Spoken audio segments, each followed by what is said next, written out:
유다서 3절 4절 말씀.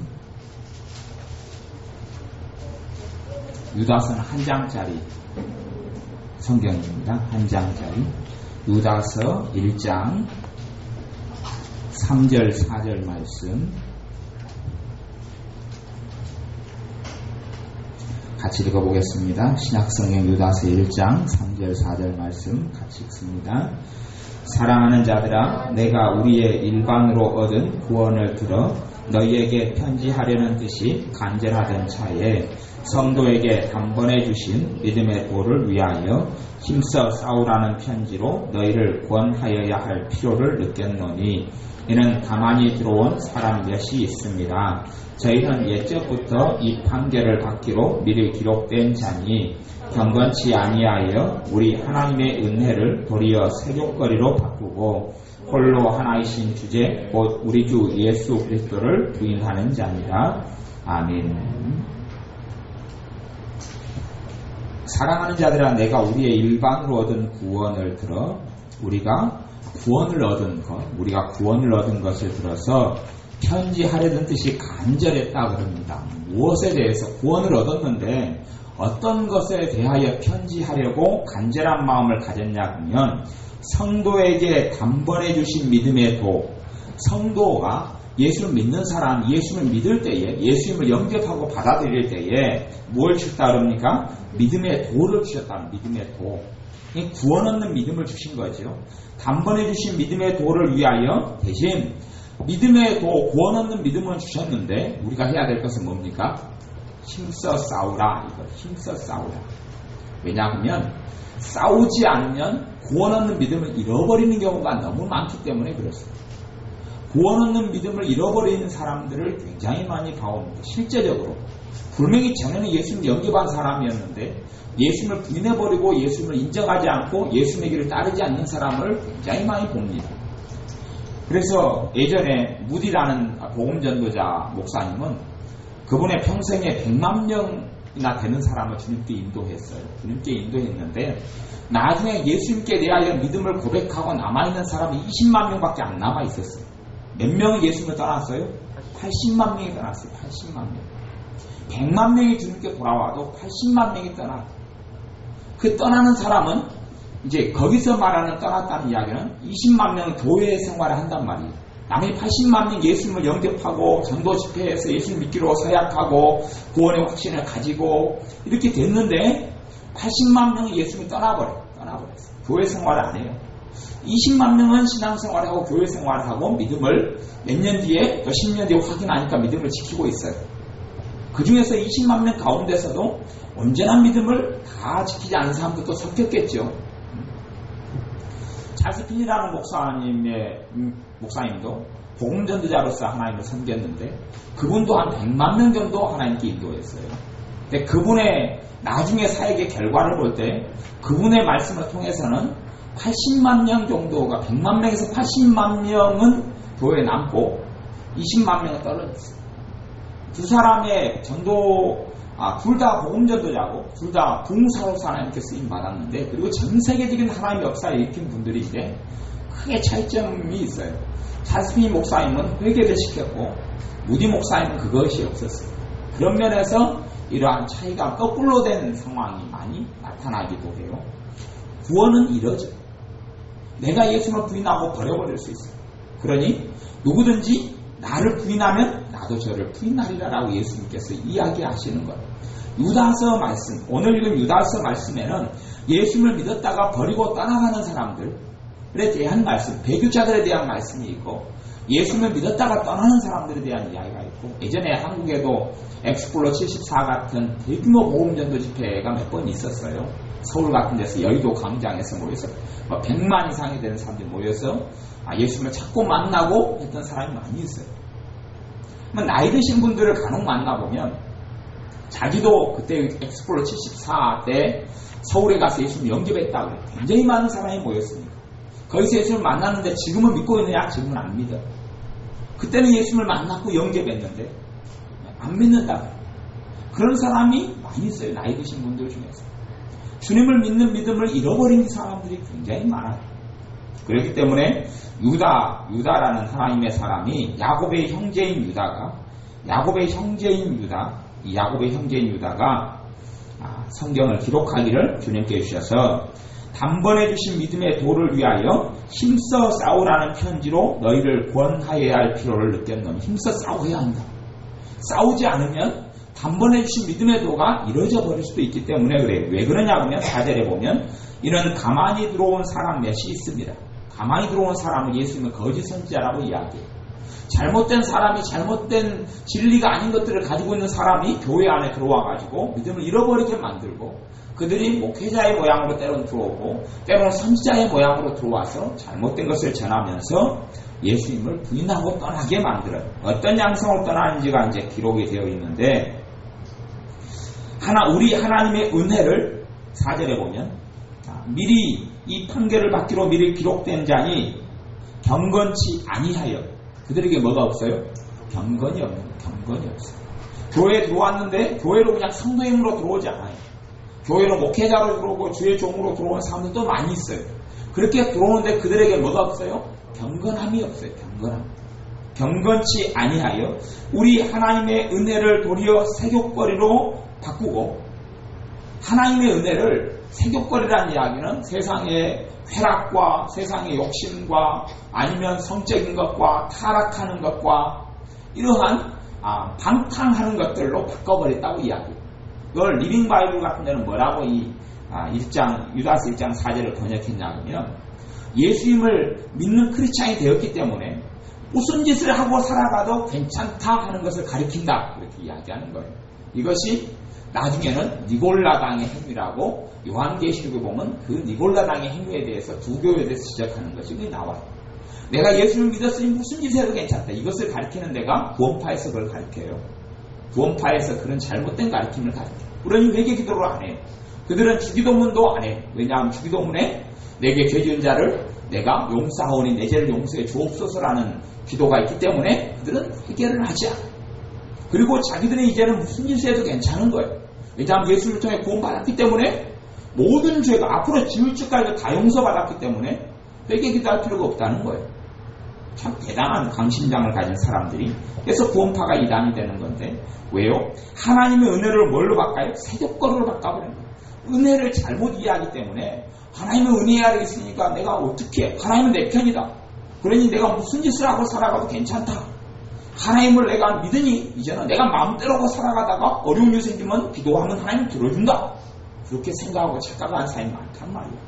하나님은 나를 내 마음대로 하나님의 은혜를 세격거리로 하나님의 은혜는 우리를 양육해서 경건하게 만들고 하나님의 은혜가 와서 내를 기도하게 만들고 하나님의 은혜가 와서 근심이 없어지게 만들고 하나님의 은혜가 와서 예수님을 닮아가게 만들고 하나님의 은혜가 와서 내가 어둠 속에 있다가 빛으로 나타나게 하나님의 은혜가 온다 그랬어요.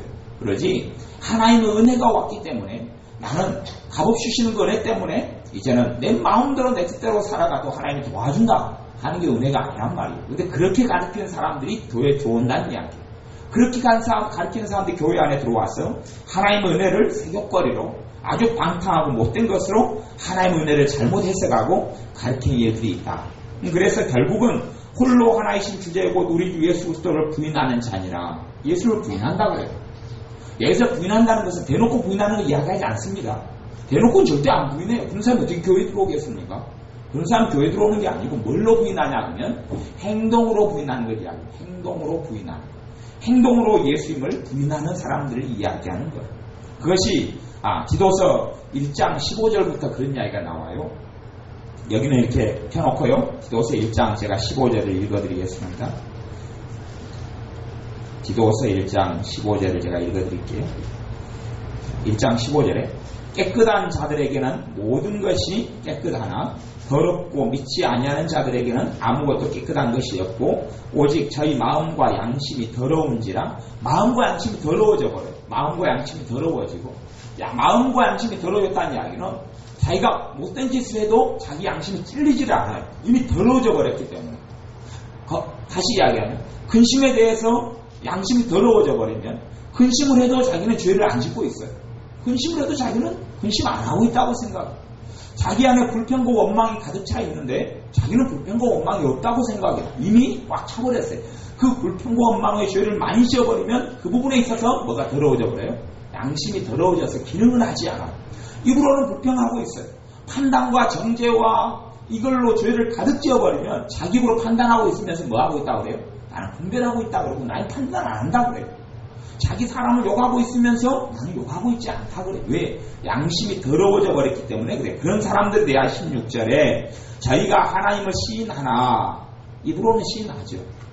기도할 때도 시인하고 찬양할 때도 시인하는데 행위로는 부인하는 자니 실제로 삶 속의 열매로 예수를 부인한다는 거예요. 그것을 아까 이야기 유다서에서 하는 이야기.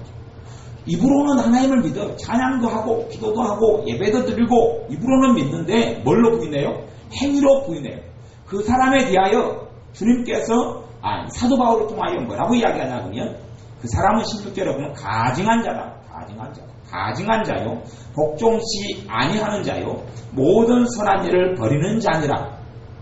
구원을 받는 사람이 못 받는 사람이에요? 못 받는 사람이에요. 가증한 자는 하나님의 나라에 들어오지 못하리라 라고 눈의 주님께서 말씀하셨어요.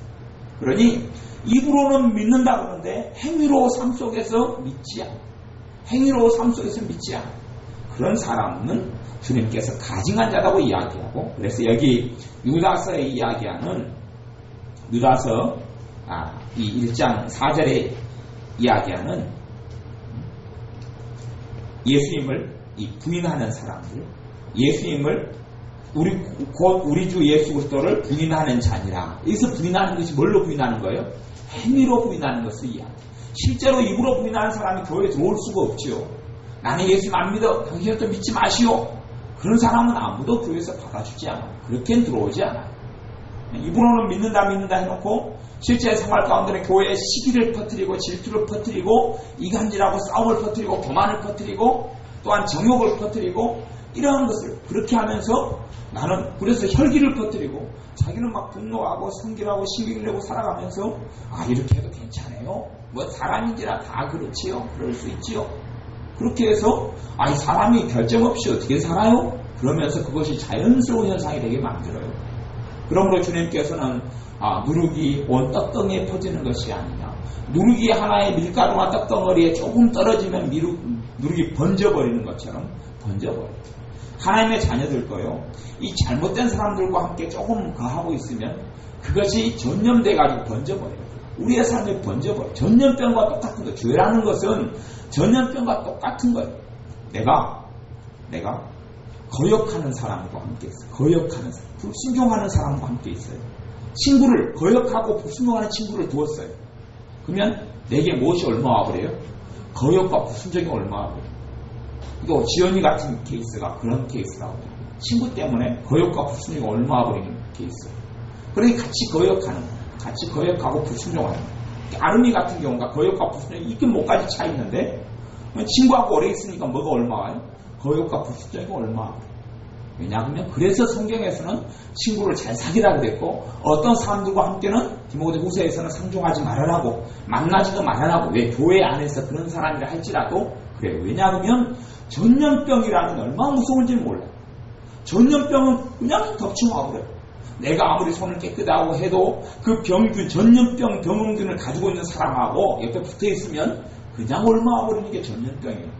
그 죄라는 것은 그 전염병적인 특징이 있어서 내가 하나님 뜻대로 안 살아가고 악하게 살아가고 때로는 예수를 믿는다 하지만은 뭐 제사를 지내고 못된 짓을 하고 예수를 믿는다면서 점쟁이에게 쫓아가고 예수를 믿는다 하면서 막 머리 찢고 싸우고 예수를 믿는다 그래서 뭐 재판 걸고 이런 악한 사람들과 함께 있으면 내가 그렇게 악하게 순식간에 변화되고 말이에요. 전염병 같은 특성이 있어요.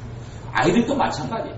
친구 하나 잘못 사귀는 것을 강조하게 되면 몇 개월 지나면 내 아이는 망쳐버려요.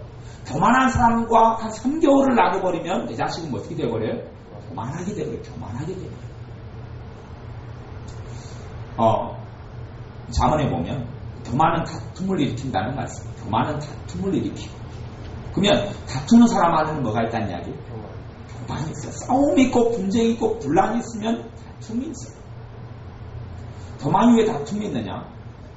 다툼은 분명히 잘잘못이 있기 때문에 일어나는 거예요. 누구는 잘했고 누구는 못했고 아니면 반반 잘못했고 잘못했고 아니면 한 사람 저쪽으로 오라요. 옳다 해서 당시 틀렸다라고 다툼으로 들어가 버리면 성경에는 주님께서 고난을 당하시되 변명해요 안 해요? 안 하죠. 내가 옳아요. 옳아도 옳다고 주장하면 주님께서는 그 사람을 변호해 주지도 않고 지켜주지도 않아요. 그렇기 때문에 결국은 교만이라고 이야기해요. 다툼이 있는 사람은 교만이 있는 거예요. 교만 있는 사람의 특성이 잘 다툰다는 거예요. 다투어요. 자기 주장이 옳으니까 잘 다투어요. 자기 주장이 옳아도 주님께서 일하시려면 누가 변호해 주셔야 돼요? 주님이 변호를 해줘야 되는데 내가 자기를 변호하려고 하는 사람은 주님께서는 절대 변호할 수 없어요. 주님도 욕을 당하시되 욕으로 갚지 아니겠다고 이야기해요. 그것이 주님께서 행하신 건데 자기가 자기를 변호하고 자기가 자기를 거의 가족 간에서도 그래서 어떤 목사님이 그런 이야기를 해요. 그 존 비비어 목사님이 아내하고 다투고 있으니까 성령님께서 뭐라 그러냐면 이제 너의 교만이 드러나는구나. 너가 다투는데 그것이 너의 교만이니라. 그래서 이 존 비비어 목사님이 아니 주님 내가 지금 옳잖아요. 그것이 너의 교만이 드러나는 것이다. 그렇게 이야기하시더래요. 우리의 삶 속에서 그래서 우리의 행위로 주님 앞에서 내 행위로 주님을 부인하는 사람인지 그렇지 않은 사람인지 어떠한 사람이 볼 때 행위로 주님을 부인하는 사람이면 그런 사람하고 가까이 하면 안 돼요. 그런 사람이 하나님의 은혜를 내가 은혜 속에 살아가는 걸 무너뜨리고 하나님과 함께 살아가는 것을 무너뜨리고 말 그런 사람과 함께 가까이 지내려고 하는 사람은 그런 사람에게 좋은 일이 생기고 하나님의 보호가 나타나면 그건 정상이 아니에요. 하나님이 기뻐하지 않는 삶을 살아가는 사람하고 동반자가 된다. 그래서 젊은 처녀 총각들은 정말 인생의 비참함을 순간적으로 선택해버려요. 왜 그러냐 하면 하나님과 함께 살아가지 않는 사람을 자기 동반자로 믿는 사람의 경우에요. 안 믿었을 때 뭐 그런 걸 말고 내가 지금 예수 믿는 사람이다. 근데 어떤 사람이 믿는 자든 안 믿는 자 상관없어요. 안 믿는 자는 일고의 가치가 없고 안 믿는 사람과 함께 뭐 사귐을 가져서 결혼하려고 하는 사람은 그것은 그냥 아예 영적인 자살을 선택한 사람이니까 그 사람은 완전히 그냥 쓰러져서 절망해도 자기 책임이고 그건 내비두고 어차피 고통을 다 당하는 거고 왜 하나님 말씀을 정면으로 거역하는 거기 때문에 믿는 사람 가운데서도 이제 분별을 해봐야 되는 게 그 사람이 하나님과 함께 살아가는 사람이냐 하나님을 기쁘게 하려고 그 사람이 살아가는 사람이냐 그렇지 않은 사람과는 친구라도 친구 관계라도 하라고 해서 하지 말라고 그랬어요.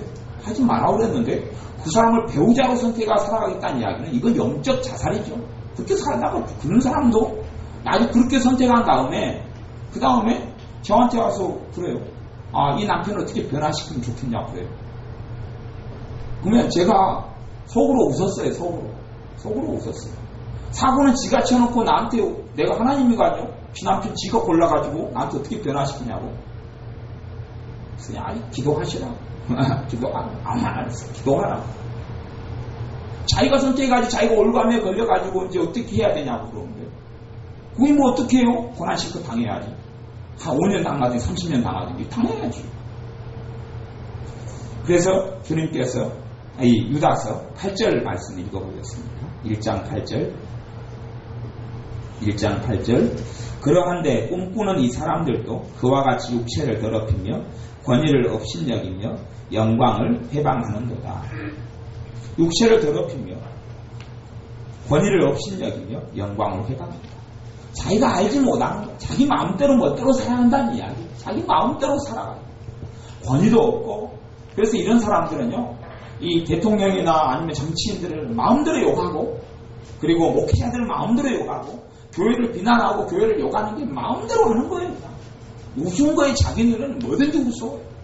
이런 악한 사람들과는 이 상종을 해서 이런 사람들이 이미 구원에 떨어진 사람이고 하나님의 자녀들도 아니에요. 이런 사람들이 교회 안에 들어와서 교회를 꾸중거리고 어지럽히고 더럽힌 일들이 많이 있는데 이런 사람들은 교회 안에 있습니다. 그래서 어떤 요한계시록 어떤 교회는 그런 사람 쫓아낸 거에 대해서 잘했다 그래요. 잘했다. 니골라당의 행위를 가진 사람을 너희가 쫓아내서 잘했다 그러고 어떤 데는 너희들이 지금 니골라당의 지금 교훈과 행위를 쫓아간다 그러고 그래서 이 두 가지 한 교회는 니골라당의 행위 니골라당 행위가 뭐냐 하면 예수를 믿으면 무슨 짓을 해도 괜찮다. 죄가 없다 이제는 그렇게 하는 게 니골라당의 행위인데 어떤 교회는 받아들여가지고 주님께 책망을 받고 어떤 교회는 그걸 거절해서 칭찬을 받고 그런 일이 있었어요. 11절 말씀을 읽어보겠습니다. 10절 11절 말씀. 이 사람들은 무엇이든지 그 알지 못하는 것을 회방하는도다. 또 저희는 이성 없는 짐승같이 본능으로 아는 그것으로 멸망하느니라. 화 있을진저 이 사람들이여 가인의 길에 행하였으며 싹을 위하여 발람의 어그러진 길로 몰려갔으며 고라의 폐역을 쫓아 멸망을 받았도다. 아멘. 가인 3명이 나와요. 가인이 나오고 그 다음에 발람이 나오고 고라가 나와요. 3명 다 믿는 사람이었어요? 안 믿는 사람이었어요? 다 믿는 사람이었어요. 가인은 하나님을 잘 섬기던 아담과 화의 큰아들이에요. 아담과 화의 첫째 아들 가인. 근데 가인의 길에 행하여서 가인이 그 동생을 쳐 죽이고 자기의 제사를 안 받는 하나님에 대해서 불평하고 원망하고 하나님의 동생의 제사와 동생과 동생의 제사를 받아주는 걸 보고 분노를 품어서 동생을 쳐 죽이죠. 그리고 이 사람은 하나님의 심판을 받아요. 가인. 그 다음에 두 번째 사람은 발람이죠. 발람은 전에 선지자였던 사람이 돈 때문에 돈의 유혹, 돈에 빠져서 그 다음에 하나님을 버리고 나중에 여호수아의 칼날에 죽습니다.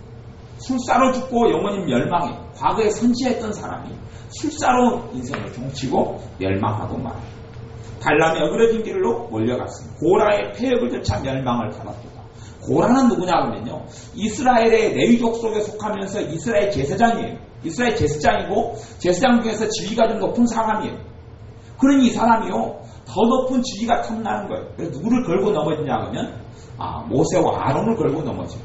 너희들만 높은 자냐? 너희들이 왜 스스로 너희를 높였느냐? 그러면서 공격을 해. 사람들 모아가지고.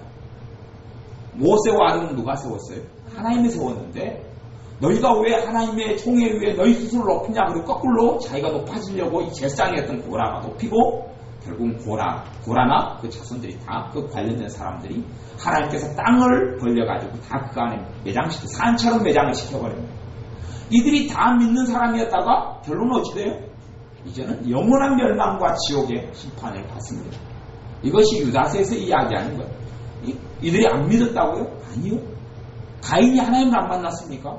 가인이 하나님과 대화를 안 했습니까? 가인이 예배를 안 드리고 살았는가요? 발람이 하나님을 모릅니까? 발람이 예언을 안 했습니까?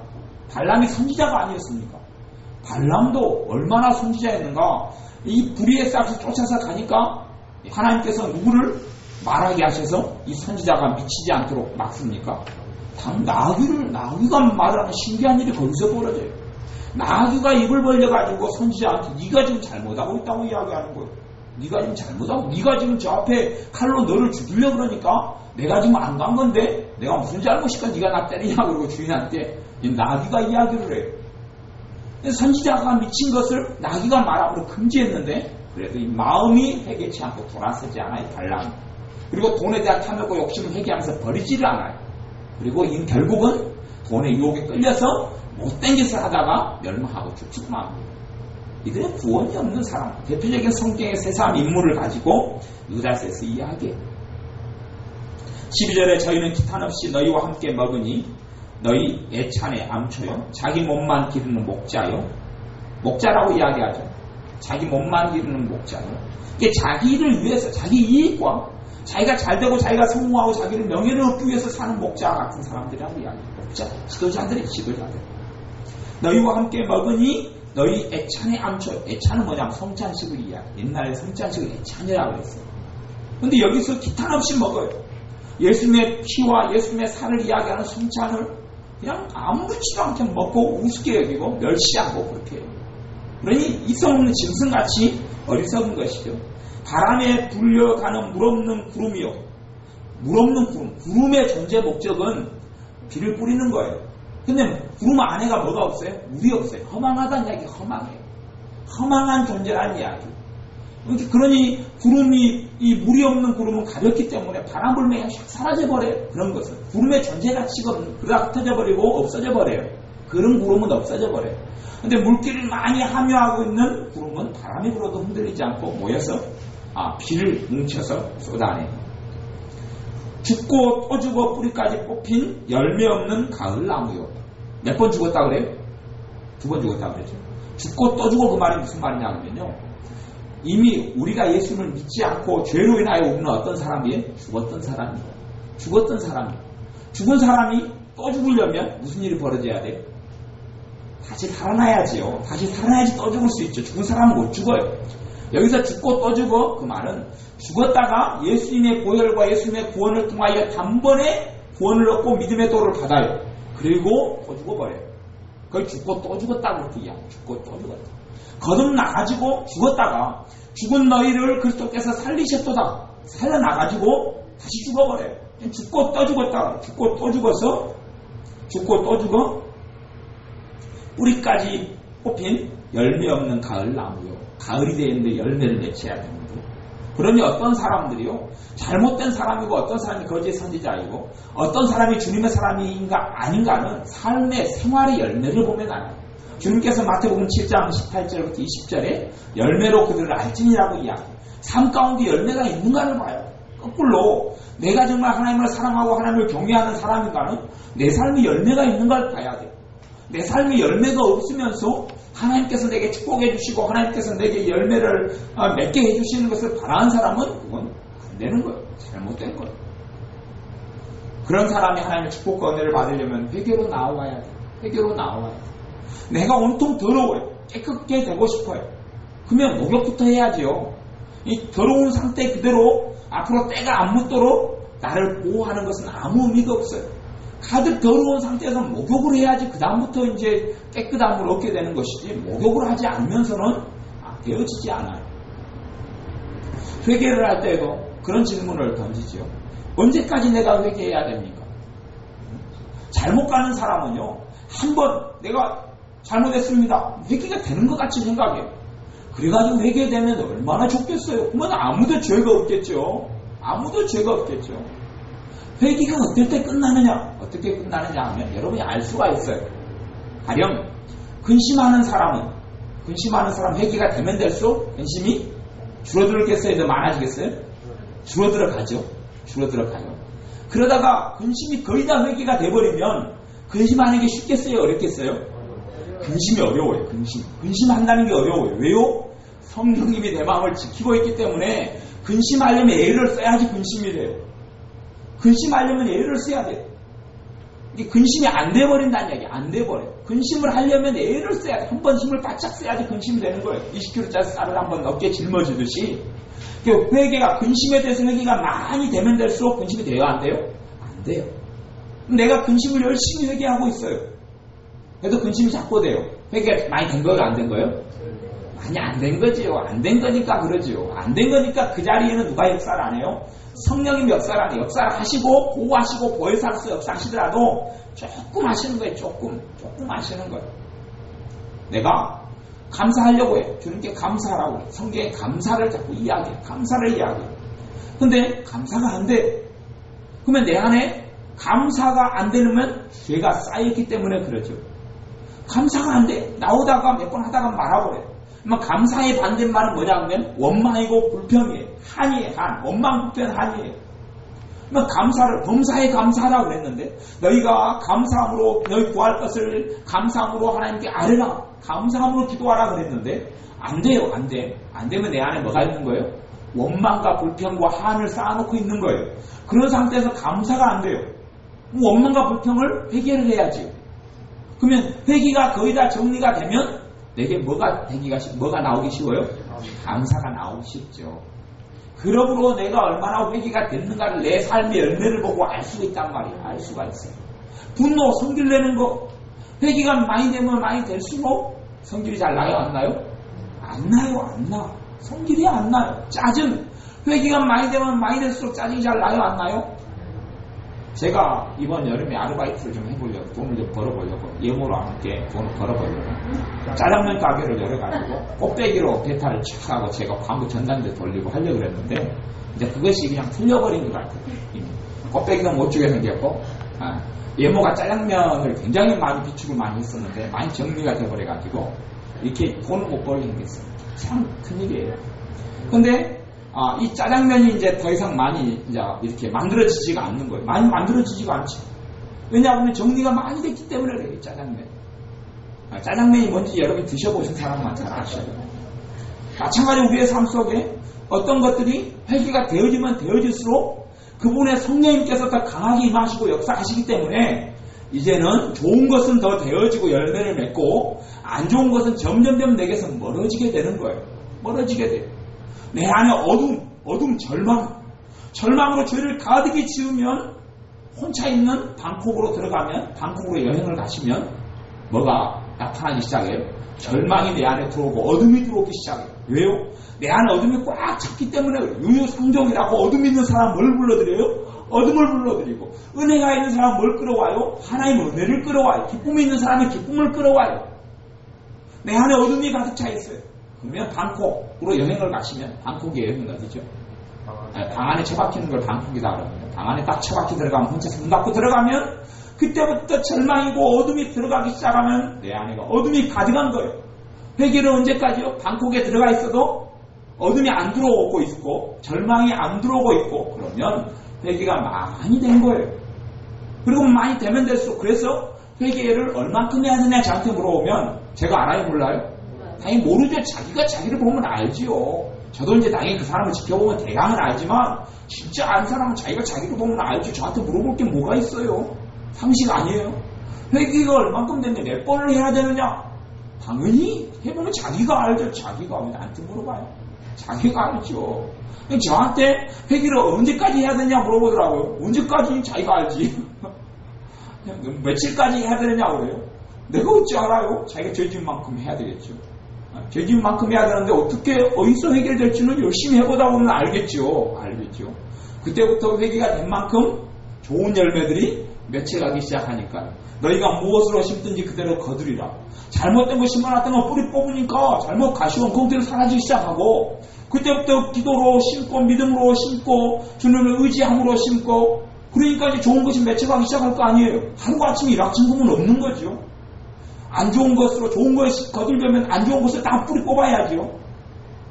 여러분의 마음은 무한한 공간이 아니기 때문에, 하나님 마음은 무한하시고 사람 마음은 무한하지가 않아요. 무한하지 않으니까 사람 마음에 잘못된 걸 심어놨으면 그래서 좋은 걸 거두려면 그 땅을 그냥 폐기 처분해버리고 딴 땅에 심을 수는 없단 말이에요. 마음은 한 사람 거니까. 여러분이 5인용 마음을 가지고 있습니까? 100인용 마음을 가지고 1인용 마음이 1인용 마음. 뭐 그 안에 잘못된 거 심어놨으면 뽑아내야지. 그 다음에 좋은 걸 맺을 수 있단 말이에요. 뽑아내고 좋은 걸 심어야지요. 근데 내 안에 근심이 가득 심겨져 있으면서 주님 나를 축복해 주옵소서. 그래야 축복이 나타나면 손정희 교사님 손에 잠을 주죠. 제가 전에 제 손가락, 발가락을 사용했기 때문에 이제 손정희 교사님 손가락보다는 발가락을 제가 사용하려고 빌려가지고 임대료를 지불하겠습니다. 하여튼 여러분의 삶에 근심이 가득한 사람이 좋은 일을 맺히면 손정희 교사님 손가락에 잠을 주죠. 그런 일은 없단 말이에요. 그런 일은 없어요. 여러분 안에 두려움이 가득한데 하나님의 평강으로 함께하면 손님 발가락에 잠을 지죠. 손주사 발가락.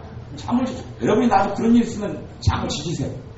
근데 그런 일이 없단 말이에요. 없어요. 뽑아내야 돼요. 회개해야 돼요. 깨끗하게 되려면 나는 목욕을 먼저 한 다음에 깨끗해야지요. 그것이 주님께서 경건하게 살아간다는 이야기예요.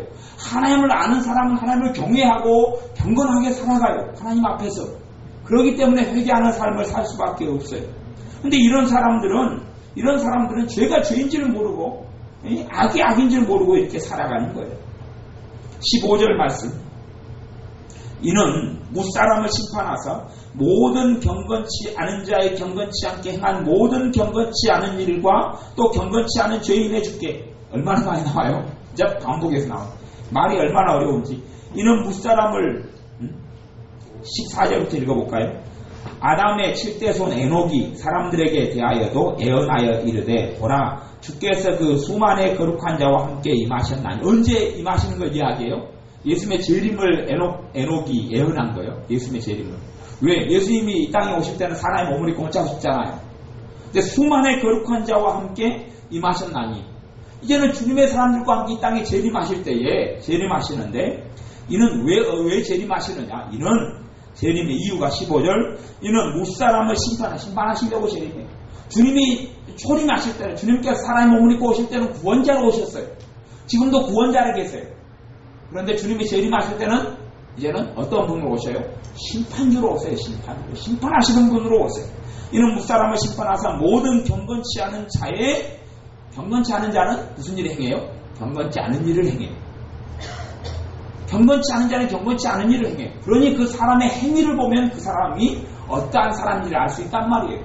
경건치 않은 자의 경건치 않은 일, 경건치 않게 행한 모든 경건치 않은 일과 또 경건치 않은 죄인의 죽게 거스려 한 모든 강팍한 말을 인하여 저희를 정죄하려 하십니다. 정죄하다. 심판하고. 심판. 정죄가 심판이에요. 심판하고 유죄 판결을 내려서 그리고 심판해요. 16절 이 사람들은 원망하는 자며 어떻게 나타나요? 삶의 열매가요? 경건치 않은 자는 원망으로 나타나요. 원망. 아무나 다 원망해. 그래 보이는 대로 원망해. 한 100명? 원망해. 다 원망해. 범사의 원망이라. 주님께서 그래서 성경에 보면 범사에 원망하라 이런 구절을 쓴 적이 없다는 이야기예요. 범사에 감사하라. 범사에 원망하는 자, 불만을 토하는 자, 그 정욕대로 행하는 건 뭐냐면 자기 마음대로 행한단 말이에요. 그냥 마음에 일어나는 대로 그냥 행하고 살아가는 거예요. 먹고 싶으면 먹고, 자고 싶으면 자고, 놀고 싶으면 놀고, 자기가 사귀고 싶은 사람들이 그냥 혹하고 있으면 그 남자하고 사귀고 그 여자하고 사귀고 마음에 원하는 대로 그냥 살아가는 거예요. 이런 사람, 이 정욕대로 행한다 그 말이에요. 정욕대로 행하는 자라 그 입으로 자랑하는 말을 내며 이 일을 위하여 아첨하느냐. 자기 이익을 위해서 아첨해. 그 사람 속이려고 자기 이익을 위해서 과제 포장하고 자기를 크게 대단한 사람처럼 보이게 하니까 혹해가지고 넘어오는 거죠. 여자들은 참 아가씨들은 남자 말을 굉장히 조심해야 돼요. 남자가요 좋은 말로 화려한 말을 하면 그 사람 거짓말이잖아요. 거짓말. 왜 거짓말장이냐? 제가 아는 여자들이 그래서 남자를 만나서 다 망했거든요. 다 망했어요. 남자들이 와가지고 자기는 돈도 많고 집도 있고 뭣도 있고 그리고 집도 보여주고 그래요. 그래서 여자가 결혼했어요. 근데 그 집이 누구 집이에요? 자기 집이 아니에요. 너무 집 앞에 가가지고 우리 집이라고. 그렇게 여자가 사랑의 눈이 멀어버리니까 냉정하지 않잖아요. 다 속아 넘어갔어요. 차도 몇 번 친구차 빌려와가지고 내 차라고 자기가 있다고 좋은 차 끌고 와가지고 이제 다 속아 넘어갔어요. 그리고 이제 장미도 백송이씩, 요즘 장미 백송이 싸대요. 2만원에서 25,000원이면 산다고. 장미 백송이씩 막 돈 있는 거죠. 그리고, 데리고 넣어보면은 손에 물도 안 묻히게 하겠다고. 그리고 막상 결혼하고 뚜껑을 열어보니까 그게 아닌 거예요. 그리고 내가 빚이 지금 7천만 원 졌으니까 내가 벌어서 번 돈 지금 2천만 원이 땅 거좀 먼저 갚아주고, 그리고 열심히 벌어서 같이 갚자, 그래요. 그런 사람이 많아요, 많아. 그러니 그냥 그 사람의 단점도 보이고 문제도 보이고 장점도 보이고 다 골고루 보여야지 그 사람이 진실한 사람이에요. 근데 좋은 면만 보이면 그 사람은 이제 굉장히 그 속안을 감춘 것이 많은 사람이에요.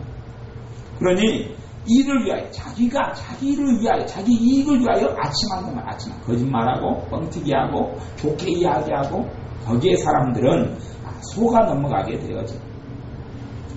그 다음에 17절부터 읽습니다. 사랑하는 자들아 너희는 우리 주 예수 그리스도의 사도들의 미리 한 말을 기억하라. 뭘 기억하라? 18절 그들이 너희에게 말하기를 마지막 때에 자기의 경건치 않은 정욕도로 행하며 비롱하는 자들이 있으리라 하였나니 이 사람들은 당을 짓는다며 육에 속한 자며 성령은 없는 자니라. 성령은 없는 자니라. 성령님이 없는 사람은 그리스도인이 아니에요?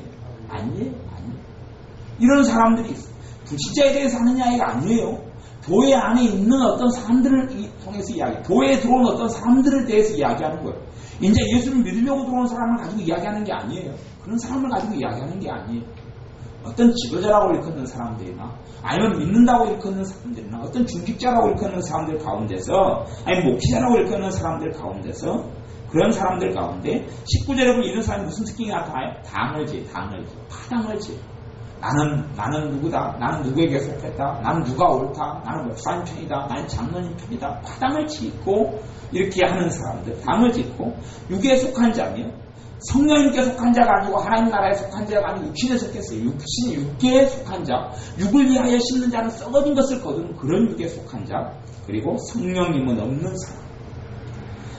경건치 않은 정욕대로 행하는 사람. 기롱하는 사람.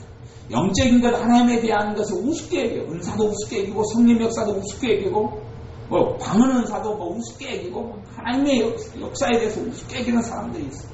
이런 사람들에 대하여 성령님이 없는 사람이다 이야기합니다. 그리고 20절에 사랑하는 자들아 너희는 너희의 지극히 거룩한 믿음 위에 자기를 건축하며 성령으로 기도하며 하나님의 사랑 안에서 자기를 지키며 뭐 하라고요? 자기를 지키라고요.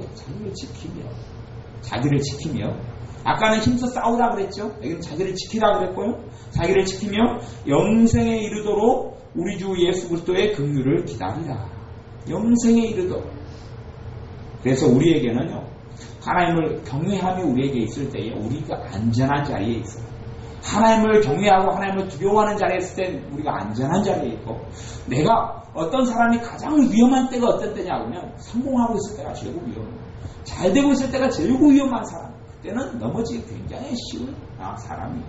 그러니까 우리가 우리 자신을 돌아보아서 하나님을 두려워하고 하나님을 경외하고 하나님을 정말 존중하고 하나님의 뜻을 찾고 그럴 때에 우리가 안전한 자리에 있으며 주님과 함께 동행하는 그러한 삶을 살게 됩니다.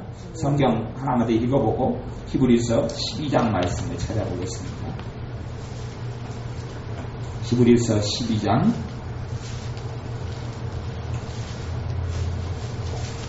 28절 29절을 같이 읽어보겠습니다.